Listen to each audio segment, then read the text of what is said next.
two wonderful daughters, I've had human rights. I've had the access to the things that most of us simply take for granted. The right to have education, the right to good medical care and attention, the right to have safety, protection in the logistical ways, in all kinds of ways. And what I'm saying is that we, Western women, mothers, we know the value of our children's rights.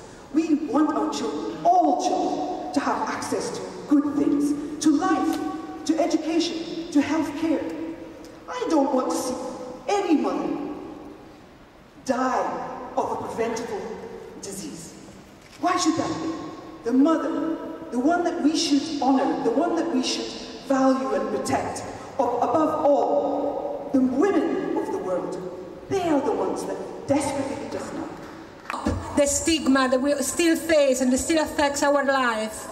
It is important that we become visible. It is difficult for me to be here, to be on this stage, but stigma will not go away if we are invisible. Must be talking to an angel. I must be talking to an angel. I must be talking to an angel. Greeting to everyone. Good evening. My name is Rachel. I'm 21 years old. I come from Indonesia. It's the largest Muslim population in the world. I come from a fundamentalist religious background, and I understand what it means to be a young woman in today's world. I have friends who have been raped, married off at a very early age, and infected by HIV. Some of these things happened to me, and I was not supported to demand justice. We know that the face of HIV today is young, often young women and girls, poor and marginalized. In 2008, young people accounted for around 40% of new infections. When I was 15, my teacher came and then told us that condom is only a propaganda to make people lose faith in God. No girls could ask questions because they said only boys were at risk. This was my sexual education. Yet I was refused by the clinics when I went to HIV testing. They say I was too young, but I know that I'm not too young to die for HIV/AIDS. We can do better than this. Must be talking to an angel. Must be talking to an angel. Must be talking to an angel. Until Russia pretends that we do not have drug use epidemic, we couldn't solve this issue also, and we still be dying. Until Russia pretends that there is no sex in our country, as it was in the former Soviet Union, they will spend plenty of money on abstinence and morality development instead of implementing evidence-based programs. If there is no sex, there is no any need in sexual education and prevention. And that means that people will get infected through sexual transmission.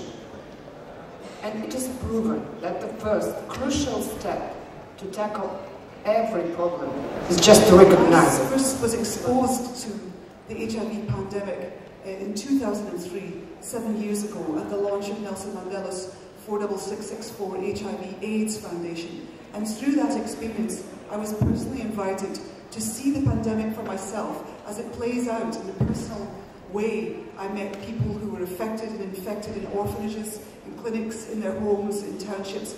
And it shocked me so much because I thought, I'm an intelligent person and I'm fairly well informed, and yet I had no idea about this, the actual scale of the pandemic. It remained something abstract to me.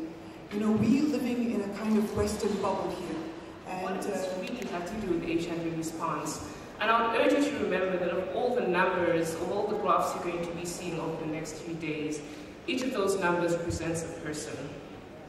And that is why we talk about human rights, because ultimately, the response to HIV is not about microbes, it's about people, it's about human beings, about the challenges faced by drug users, by sexual minorities, by sex workers.